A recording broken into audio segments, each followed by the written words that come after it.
Nation, what is up? MC Raider here, and you're tuning into the MC Raider Show. And today I have a special guest, one of my boys, one of the dudes that I've been hanging around in these last few Raider games. But you may know him, and for sure, a lot of people on Instagram know him. He has over 18,000 followers. He is Josh, the GOAT 209. Ladies and gentlemen, give it up. What's up, bro? How you doing, man? Thanks for having me on. I appreciate it. No, man, it's an honor. I know we've been trying to get this show rolling for quite some time, and unfortunately, I had to cancel here and there. But guys, before we do get started with the show, I just want to give a shout out to Woodson Bourbon and Whiskey, guys. This podcast is sponsored by Woodson Whiskey, so shout out to all you guys who tried it, and if you haven't, go online and look for that bottle, guys. So, Josh, it is an honor for me to have you on the show. Real quick, I do have to mention this to everyone before I started this whole MC Raider. This whole MC Raider shit. I had my previous Instagram account, and that's where I met you. We had a wager going on with the Kansas City Chiefs against the Raiders, and that's how I kind of got to know you. And I guess you touched a real sensitive spot with a lot of Raiders with the Derek Carr situation, and we'll get into that. Yeah, we'll get into that, but. Hey, man, let's talk about you. I know that you were in some previous podcasts, and also shout out to All In Out to Win. We saw your whole collection, so you guys tune into that. I'll leave that link also on the information below. But just talk more about you right now, Josh. You're a big Raider fan. How you guys started, and just take us to that journey. I've been a diehard fan since I was a kid. Used to go to Coliseum when I was younger. So how I got started, so my stepdad was a Raider fan. And so that was the main thing. Sundays he'd be in front of the TV. We lived out in the middle of nowhere, so it was on, CBS. And me and my brother would be outside playing, and we just hear my dad, my stepdad, just cussing at the TV, yelling, screaming at Harvey Williams, Napoleon Kaufman, and Hostetler. So Hostetler was the quarterback I grew up watching, and then from there I was just a Raider fan, bar none. And so that's how I got my start. And then from there, it's just like it started to steamroll where I became a season ticket holder pretty young. And now I don't miss very many games. So it's a blast. And the best part of it is now my kids enjoy it too. So my kids go to games with me now. That's probably the best part of this, is passing that legacy on to my kids and having them there with me. So did you get a chance to ever go to the LA Coliseum or just Oakland? No. LA was before my time. So I was born in 85. So LA was 92, 93. I've only been to LA for USC games. I never got to go there when I was a kid. So I went to Oakland for the first time, I think like 96, 97. I think it was the year before we got Woodson was the first time I went to a Raider game. Okay. And I started going heavy when I got into high school about the year 2000. It's like, oh, hey, I got a job. I was a stock boy. My friends know this, but we would steal alcohol from the store, hide it in the garbage, and then take it to the games. Go watch the games in high school. Yeah. But yeah, been going heavy to games since probably like the year 2000, 2001. I started going a lot. Oh, dude, right on, man. So, we'll eventually get into the whole Raiders, the whole new season and everything. Just to get some of my followers that don't know you well. To get to know you a little bit more. And one of the questions I do ask those that come into my show, the whole transition from Oakland to Las Vegas, your experience in Oakland, your experience in Las Vegas, what's your take on the hotelier experience, and just the pros and cons that you've noticed in the whole switch. Yeah, I mean the pros are the women. That's the number one. The quality of women. Like you're an Oakland 8, but you're a Vegas 3. That's the number one thing. But I was one of those people. I was really skeptical at first. I bled Oakland, loved it. I live an hour from the Oakland Coliseum where I'm at now. So it's like from my door to the Coliseum is an hour, and I still go there for A's games all the time. So the number one thing for me was I felt like Vegas was going to have that soul, and it didn't for the first couple of years. That's probably the most frustrating thing is the black hole is not the black hole. It's not the same. We see visiting fans there. We kind of knew it's going to be a destination point, so it's not going to always be a true home field advantage. I think that's something we're going to have to overcome because we're in it. We were used to the Raiders losing. So if they were 2-12, we would just go get drunk and go to the game. We didn't care. We're there to have fun and party. We know we got a poor quality team out there. you know, so we would still go, but like you don't see that in Vegas. You see people dumping their tickets at the end of the season. I think that will stop once we start to win. You know, you always saw that meme with the guy hanging. It's like, oh, first time. It's your first time having a losing season, you know. And then once we were knocked out of the playoffs last year, like the KC game and the Niner game was gross. It was all red. You know, it was what 70-30 for home team. Like we were the 30%. So that was the number one thing that I thought we're going to have issues with and have to overcome. And I slowly seeing it happening. The tailgate's getting better. We're getting vendors and stuff now, which is pretty cool. So I'm enjoying that. Seeing a lot of the people that I used to see in Oakland are coming out. They're starting to get over that hump and get over that anger. I went through the same thing. And for me, the main issue, and this is what really, really upset me, is that it priced a lot of people out. And I've been speaking to this since they moved. You know, I'm blessed. You're blessed. Like we have enough funds and, you know, income to go to all these games, to travel. And a lot of people don't. It's really sad. That's the thing that frustrates me most, because I know there's die-hard fans that can't afford to go to games. And that's the number one concern for me. And it's still upsetting to me to this day that our ticket prices are $500-$600 on average for resale. And people can't afford that. You know, that's a trip to Disneyland or something for you and the family just to go to one game, 3 hours. And what are you going to choose if you have a family trip, the Raider game or Disneyland? So it's like, that's the real issue I have. You know, hopefully something happens. I don't see it, but you know, and it sucks because I see people that I know personally that are just like through and through Raider Nation that can't go to games. You know, and it sucks sometimes because it's like I wish they were there with me like they were in Oakland when seats were $50, you know?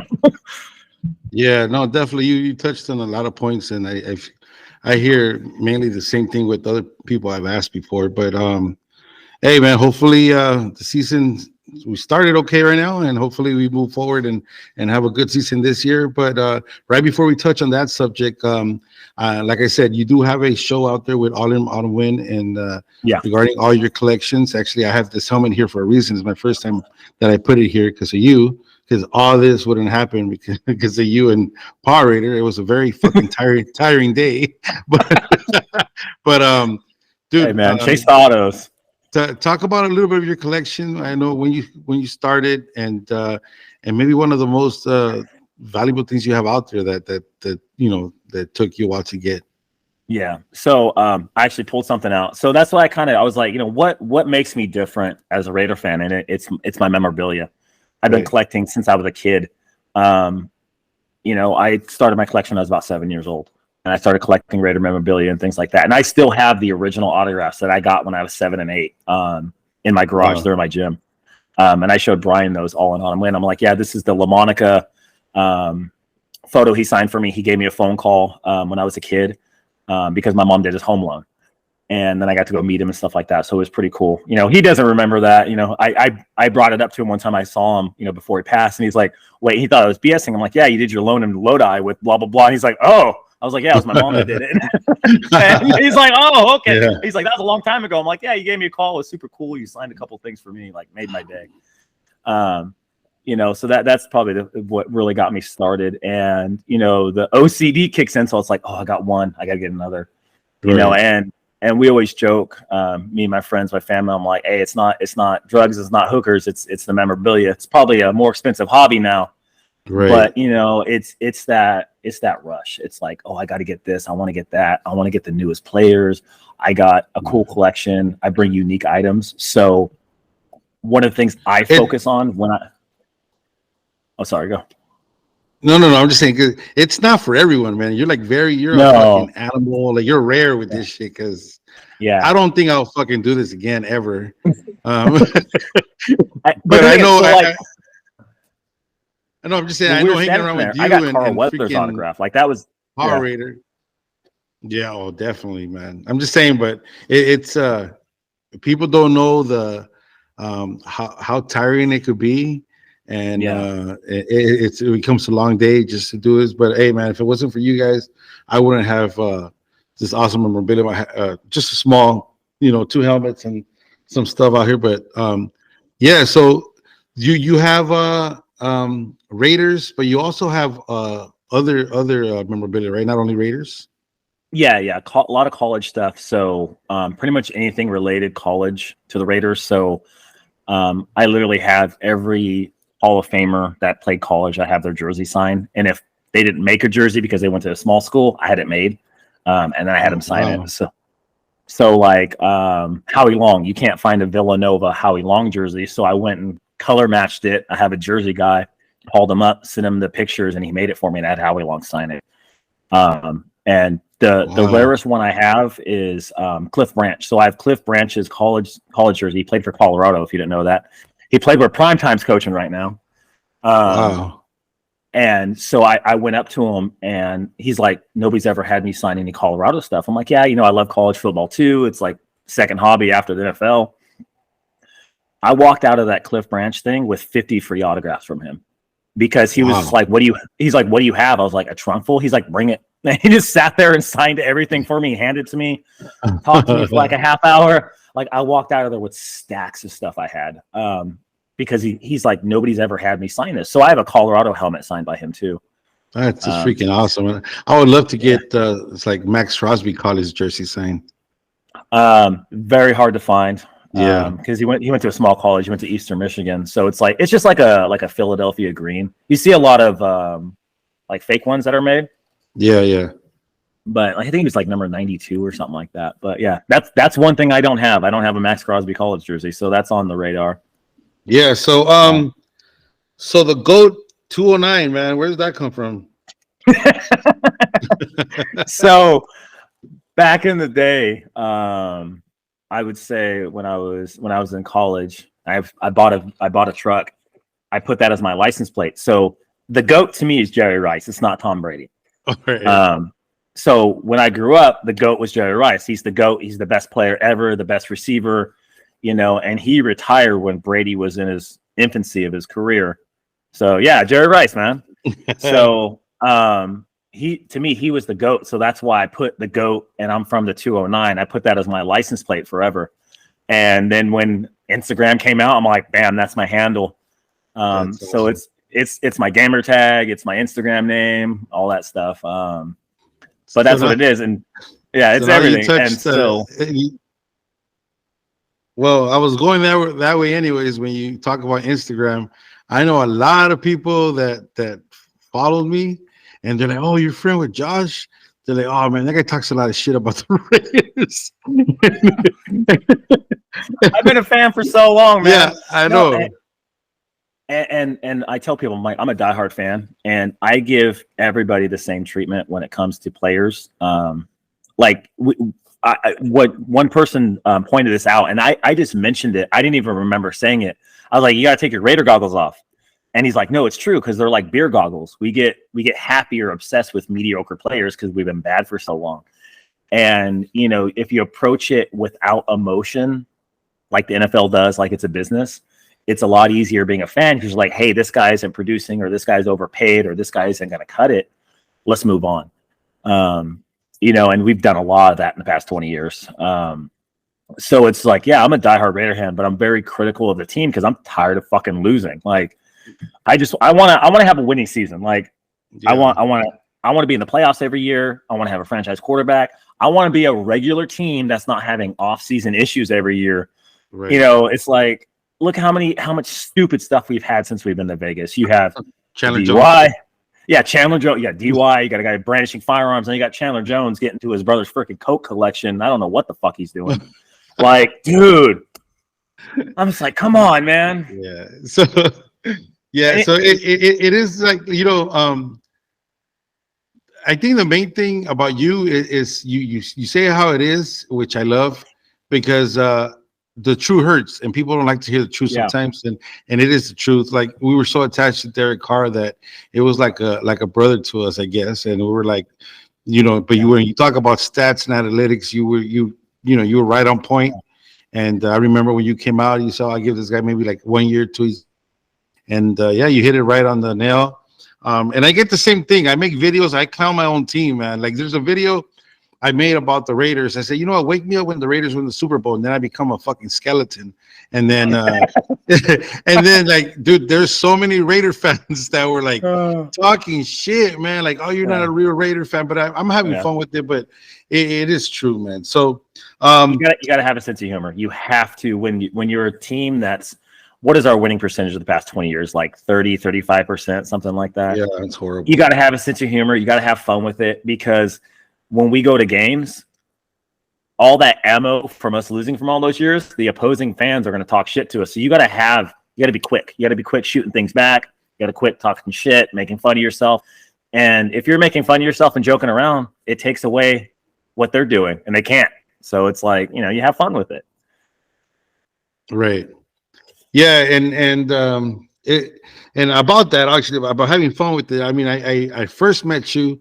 I mean, I knew who you were. We talked a bit on Instagram, and I met you in Kansas City at the NFL draft. And talk about your famous Kermit the Frog, bro. So Kermit Mahomes, I make a new one every year. I've been doing that. So my Instagram didn't start getting big until like, I'd say like a year and a half, 2 years ago. Before that, I had like 300 followers. Like, it was just me and my kids on there and me going to games. Didn't really post too much.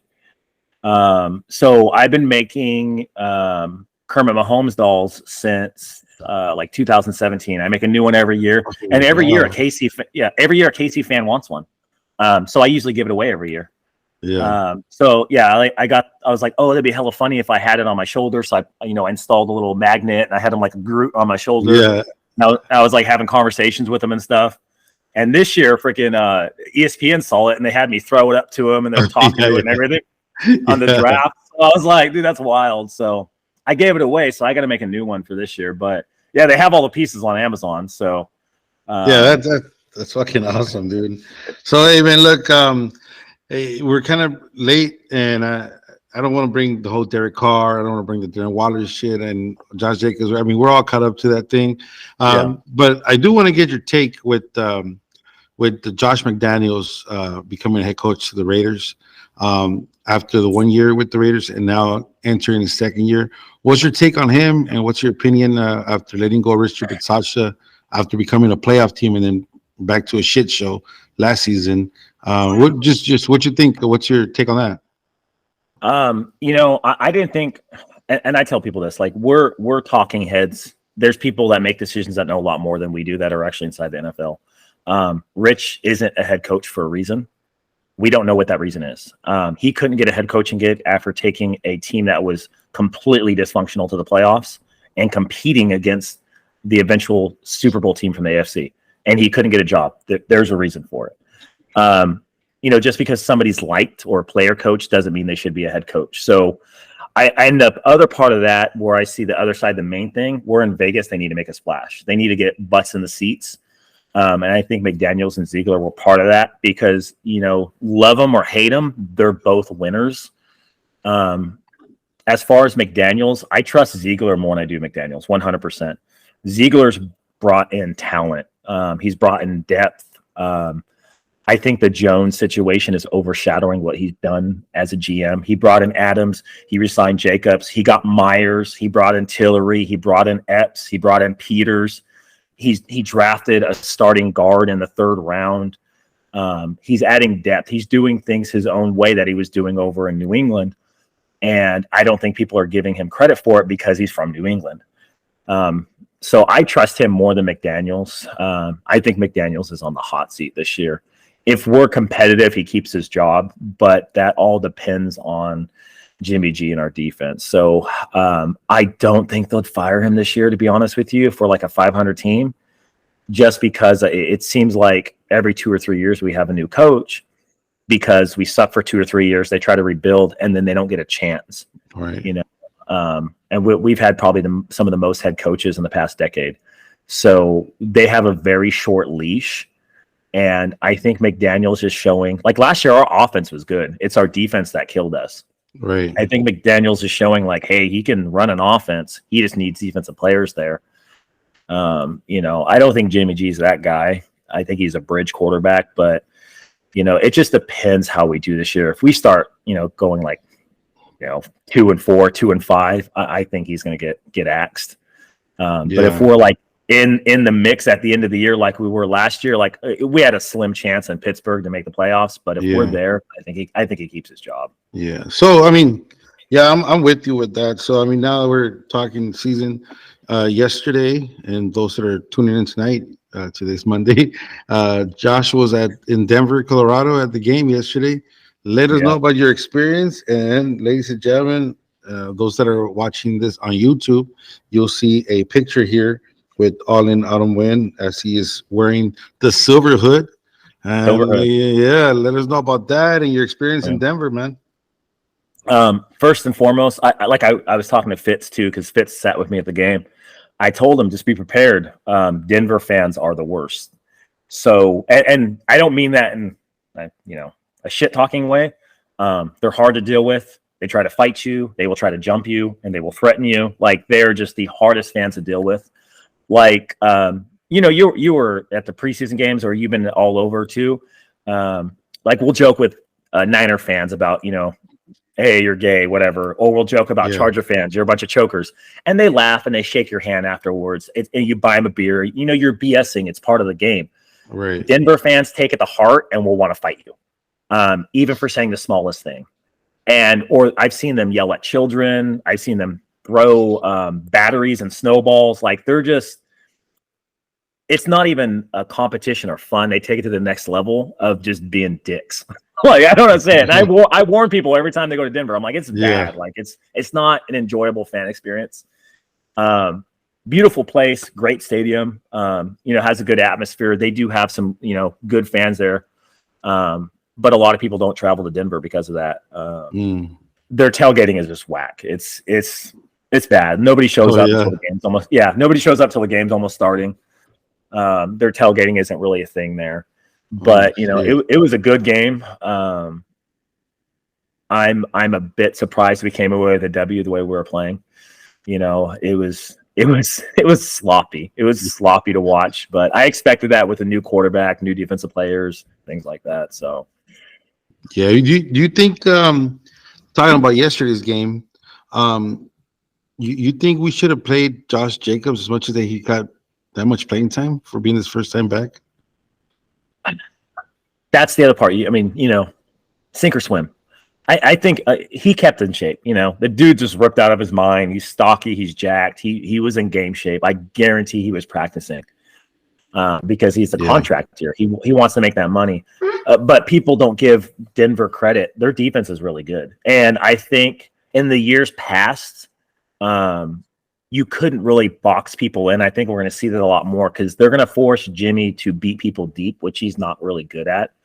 He's one of the bottom deep passers. He's known for his West Coast offense, not I'm going to throw the ball 40 yards down the field, which Derek Carr did great. He was one of the best deep ball passers year after year.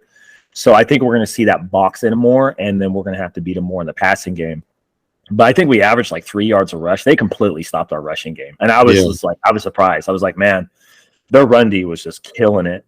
At halftime, I think we had like 39, 40 yards rushing. So I was like, it's going to be a long day if Jimmy can't move the ball. Yeah. I was just very concerned about how, Renfro didn't touch the ball all game. So that's kind of concerning. And then, for sure. I just think Josh Jacobs was very rusty because he had, no TAs, no freaking training camp and no preseason. But anyhow, we got the dub, and I think the Buffalo game is going to tell us a lot. We're going to see really, big time. Yeah, and so before we skip that, what about the Silver Hood, man? Oh, Silver. So, go Power Raider. Steve's my boy, and I was like, you know what, I'm going to dress up. So I go in like Halloween every year. Like I get costumes made with my kids. Like we'll go as DC characters. I've been Bane. Halloween before last, I went as Soldier Boy from The Boys. The one that walks around is like, you're a fucking pussy. And he's like snorting lines. I was like, that's a perfect superhero. Yeah. So like I have full head to toe costumes made for me. So I was like, you know what? I'm going to do that as for a Raider game. So I love DC. I love Superman and Batman. So I was like, you know what? I'm going to get the red hood, Jason Todd, and I'm going to make it silver because I'm not a Niner fan.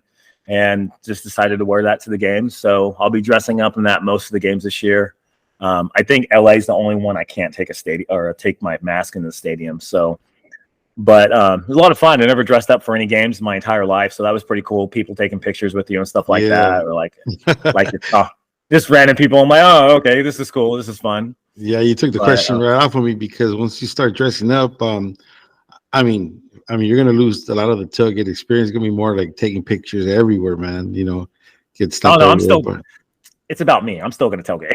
Yeah, I'm gonna do my thing. I'm like, but it's the other part is like, I don't want to say marketing, but it's more or less like making those connections. Because throughout the years, like, you meet people. So like when there's autograph signings that are out of state, or like when there's tailgating out of state, like I've stayed at people's houses. I've had people pick me up from the airport. I've had people give me food and drinks. Like, I got tailgating passes for this game because of just who I know over the years. I think that's the coolest thing. And I think dressing up will assist that, and you get preferential treatment. One of the guys that I always talk to, my son loves, is Deadpool Raider. And he was joking. Yeah, he was joking. He's like, he comes up. He's like, hey, how's Max doing? Oh, well, he's good. He's, he wasn't with me at the preseason game. And he wasn't wearing a suit. And he's like, yeah, he's like, nobody cares when I don't wear my mask. And I just started laughing. I was like, is it different? He's like, yeah. He's like, nobody even knows who I am. And I just started laughing. I'm like, I've seen you without it, so I know who you are. Yeah. Yeah. But it was hella funny. He's like, yeah, I get no treatment when I'm not wearing my mask. And I was like, so people know who I am without the costume. So when I was wearing it, I took, the mask off. And people, oh shit, I didn't know that was you. I'm like, yeah. I was like, but most people recognize me without it. So yeah, that's what it'll be fun. I was going to say that. The good thing, I mean, people know you with or without, and especially because your little mustache. And I hate covering it up, man. Yeah, people know who you are. It happened with me in Vegas. Steve was walking with me, and hey, you're that dude from TikTok. You're that guy, and Steve was like, shit, nobody recognized me without my Power Ranger suit. It's the truth, and it's the thing. Like, you'll see Gorilla, without his thing, or you'll see all these other people, and people don't recognize them. It's like, because when we go to like charity events or like the Blitnikoff Gala, like we're not wearing our costumes in there, we're suited up, so we all see each other. So it's like, oh, you recognize them, who they are, and things like that. Or Wayne, a Violator. So it's kind of funny when you see people, but over the years, you start to recognize people out of their costumes and talk to them and actually call them by their names. I still get weirded out calling people by their Raider name. I call them by their first name. I'm like, hey, I'm Josh. I don't know how many people, hey, go. I'm like, my name's Josh, dude. Like, just call me Josh. Like, you're good. I'm like, you're good, man. I don't think I've ever seen Gorilla without his mask. Really? Yeah. Yeah, never. That guy wears the coolest fucking suits, like 100%, like suited, like an 80s pimp. Like, I'm not exaggerating. Like, I want to say he wore like at the last gala it was like purple and black, but just fitted, big old tie, nice. Pocket square. I was like, dude, I told him, I was like, your suit's tight, man. I was like, this thing's fitted. So you pulled some items you were gonna show? Yeah. So like I said, one of the things I like to do is bring unique items. So I pulled two out, and you're probably gonna trip. So this right here is Tom Flores' actual high school yearbook. I heard about it. Yeah, and that is Tom Flores' signature. And if you look right here, where's he at? He's number 55 at quarterback. So that's his high school team when he played football. That's a high number for a quarterback. Yeah, that's what I said. I was like, why are we number 55? But so, you see this is a 1954 yearbook. So what is that? What high school is this? Yeah. Shit, I don't even know. Let me see what it is. Yeah, and this one actually had signatures on it and everything too. So I was like looking through. It's Echo High School, Sanger. That's what it is.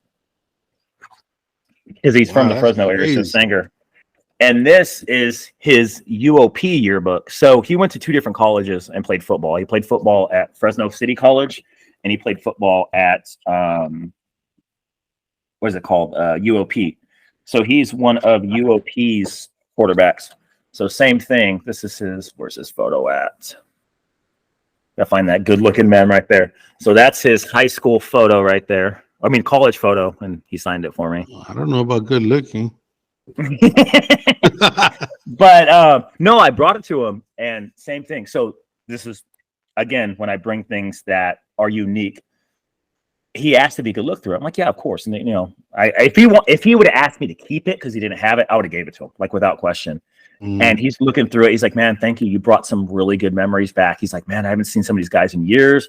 He was looking through like the frat photos and everything and his old football photos because, he's probably outlived a lot of his team members. But because of that, so this is before I had this signed before he went to the Hall of Fame.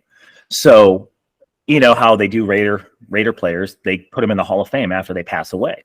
Right. And they do us dirty. So I asked him with his agent, I'm like, I had a Hall of Fame helmet. I'm like, Mr. Flores, would you sign this for me? And he just grabbed it, signed it. And his agent was like, you can't sign those. Don't sign those. He was like, stop, I'm signing it. And he signed it for me, gave it back to me because I gave him the yearbooks. Wow. So I had a Hall of Fame helmet signed by Flores before he was in the Hall of Fame because I was worried. I'm like, no, I mean, it's kind of selfish on my end. I'm like, I want to have one of these if he makes it in. And I didn't think he would get in, regular. I thought he'd get in as what do they call it? The legends or whatever it is. So, that's just one of those things where I give him something unique and they reward me for doing it. So it was pretty cool. It's a really unique experience to have things like that. Because you see these people and they remember you after the fact that, hey, you brought me this or you brought me that.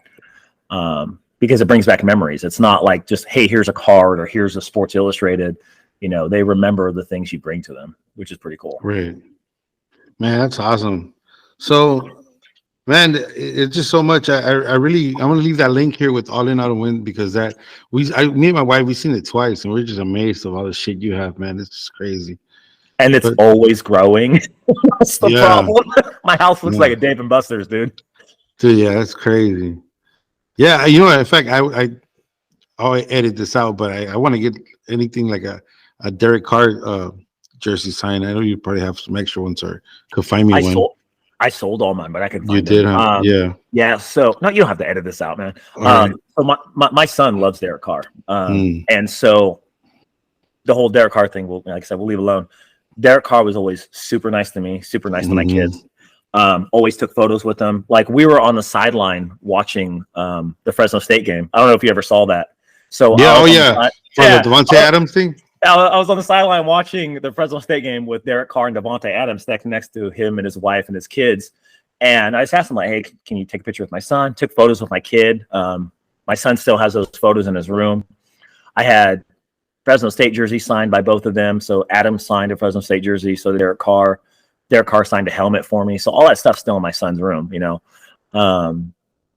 So it's not like I don't like him. For me, it's because that's the quarterback shit. 9 years with the Raiders, and all my kids were kids. Now they're adults, but their whole teenage life and was Derek Carr with the Raiders. So that's something cool to have. No, they grew up with him, and he was a role model. So yeah, definitely.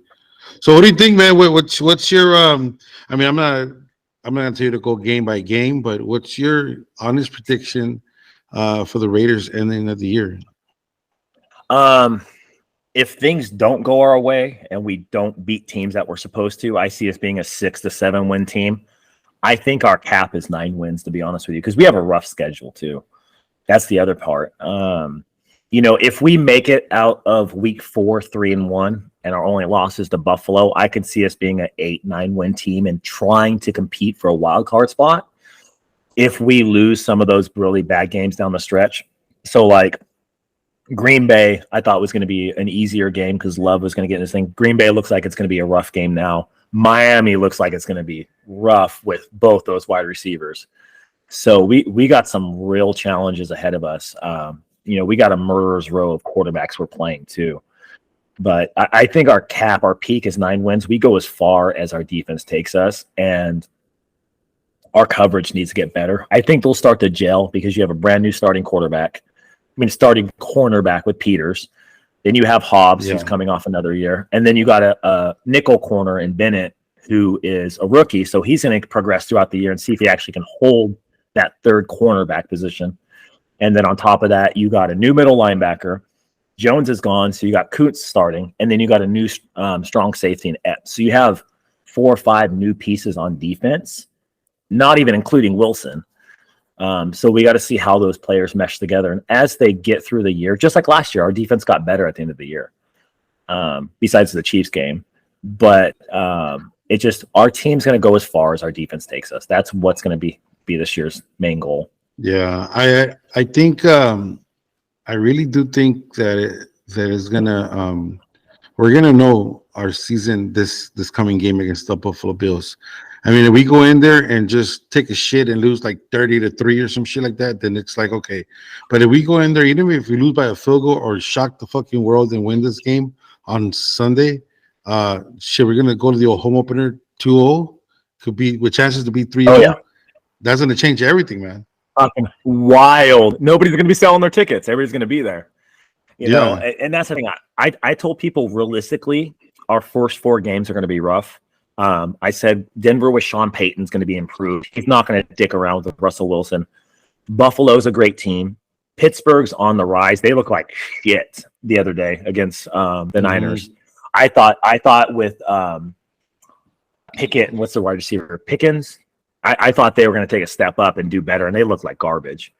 And then our 4th game's LA. So, you know, LA is always a hard game. It's always hard fought. It's always high scoring. But same thing, LA looks like they're super explosive too as well. And they're healthy right now. And that's the other part. So they got I kept saying in previous podcasts that if I need Buffalo to beat the Jets, I didn't want the Jets to beat the Bills on tonight's game. Because you know, if the Bills come off their loss, they're probably gonna whoop our ass on Sunday. But so right now they're up 3-0. Aaron Rodgers got a leg injury; he's out of the game now, and Wilson's the quarterback for the Jets. So, you know, good if the Bills win tonight. That's awesome. God! I don't know, man. I think we'll shock everyone if we beat the Bills. I got the Bills D in my fantasy team, so you know, Aaron being out, it's a good thing for me. So. Yeah, and I got Diggs too, so I'm like, hey. Yeah, so bro, where can people find you? Are you only on Instagram, or you have any other platform? Yeah, I'm only on Instagram. You know, I just hop on other people's podcasts. I thought about doing my own. We'll see how that formulates. Thought about doing like a weekly one or something, but right now just Instagram. I do monetize my account, so follow me, like me, share my stuff. And that's the thing, like I tell people, I'm very honest about it. You know, I get autographs. My son gets them and he sells them too. We sell them below market value. He gets the money. Like he bought a Switch. He bought all this other stuff too. And then whatever extra money I have left over, I'm buying pins, patches. I have T-shirts made, and I'm getting rid of them for free or selling them at cost.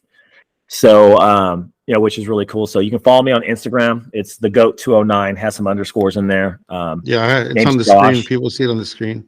Yeah. And like name, I'm under Josh. I don't think my name's Joshua on there. I think it's Josh, but last name's Jacopetti. It's Jaco. Super hard to spell. But yeah. Yeah, everything will be on the description below, and you'll see it right there. And oh man, thank you for being on the show. And I really think you should start your own podcast because, like I said, everyone has a different, you know, every show is different, and you have a lot of your analytics and everything you break down, especially during the games. You put all that together with a quick show or a reaction, man, after the game. That'd be awesome. It's for you to have like every Sunday, you know. I saw your comment though. I had a mic and I didn't think I would need it. You can't hear shit through my helmet. No, you couldn't. Yeah. I was like, oh, I should have brought my mic and clipped it underneath or something. But I will next week so I can talk in that thing. Yeah, for sure, man. So my last thing, I really think I wanted to show everyone if you have a chance, and I'll edit you coming back, the Heisman Trophy you have, man. Yeah, I'll go grab it. Yeah.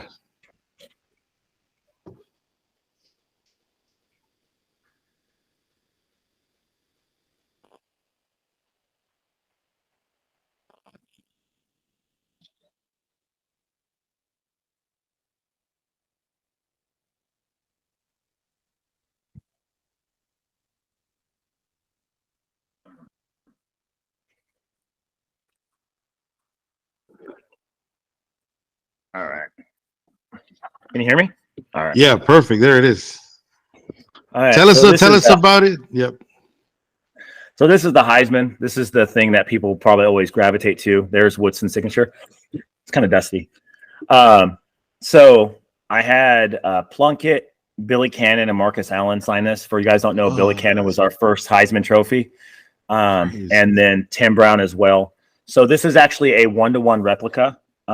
It's resin, it's plastic. So I had a bunch of these, and I sold all the individual ones because I had them signed by everybody, and I wanted the one that had them all. So Woodson was the last one to sign it. So I was at one of his wine events, and he was, sipping his own juice. Yeah. And signed it. I have a picture of him holding it, all happy. And people thought it was his. So, this is a funny story. So people thought it was his.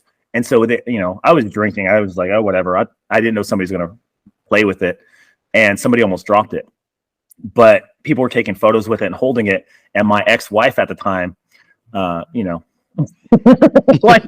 I don't know. I'm not saying anything bad about her, but she ran up, pushed the dude and give me my trophy, and snatched it away from him and gave it back to me because people were like, oh, doing that shit with it. Yeah. And it was just hella funny. And so I think there's still a photo of me and my ex-wife with Woodson and the trophy on his page, on his wine page or his whiskey page. I can't remember which one. But it's still there. I looked last year and it was still there at the bottom because this was a long time ago. Probably 2008, 17, maybe 17.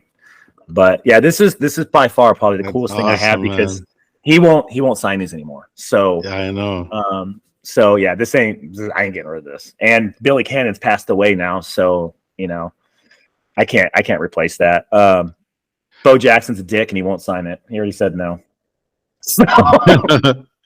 Hey, so I mean, off topic, but I mean, kind of in the same thing. But for those that do collect items and stuff like that, because I mean, I'm not a collector like you, and I think the only time that I'm gonna get fucking signatures is when I'm hanging around with you, and and we have some type of event. That's the only time. Yeah. I'm not gonna be fucking walking my fat ass miles and miles away all over Vegas to get these dudes. Yeah. But I have a Kobe Bryant rookie card.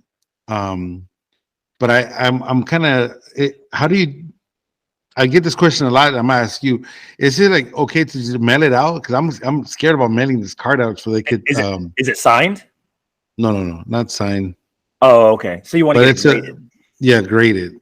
Yeah, you do send it to BGS or JSA. It doesn't really matter which one. BGS is usually a little harder grading. So I'll use this example, Pokemon cards. There's 4 BGS 10s, and they're worth $1 million of Charizard. Sounds silly, but for JSA, there's 100. Crazy. So BGS is a lot harder grading. You insure the shit out of it. So don't ship USPS, ship FedEx or something like that. Put $1,000 or $2,000 insurance on it and get it graded. Mm-hmm. I ship stuff all the time. Never had any issues. One time one of my frames was damaged and I filed a claim with UPS and I got $500 and had the frame replaced. It wasn't a big deal, but with a card like that, as long as you insure it, ship it out to BGS, usually grading, $50 to $100, and they encapsulate it so it comes back in a hard plastic case. So, and if it grades high, it's worth a lot of money. And what's the highest grade? 10? Yeah, 10. Oh shit! And that top from 10 to 9, huge drop off in price. Huge. Wow. Huh. That's awesome, man. Hey, well, Josh, man, thank you very much for joining the show. And once again, like I said, it's an honor for me to even we became homies now, but just to know everything that you have, all the just all the inside information you have becomes the Raiders, and when you speak the truth. So all you fuckers on Instagram, don't get butthurt. I'm about to take a nap, man. I got in at 2 a.m. I got back to my house about 2:30 this morning, and then I woke up and went to work. And then when I messaged you, I'm like, hey, I just got home from work, and I need a nap. I'm working on 3 hours of sleep. Yeah, man. No, thank you, man. Thank you for joining us. Everyone, this has been the MC Raider Show, and we are out. Peace out, everyone. All right, man. Thank you. Appreciate it. Have a good day. Yeah, cool. Some motherfucking dog house.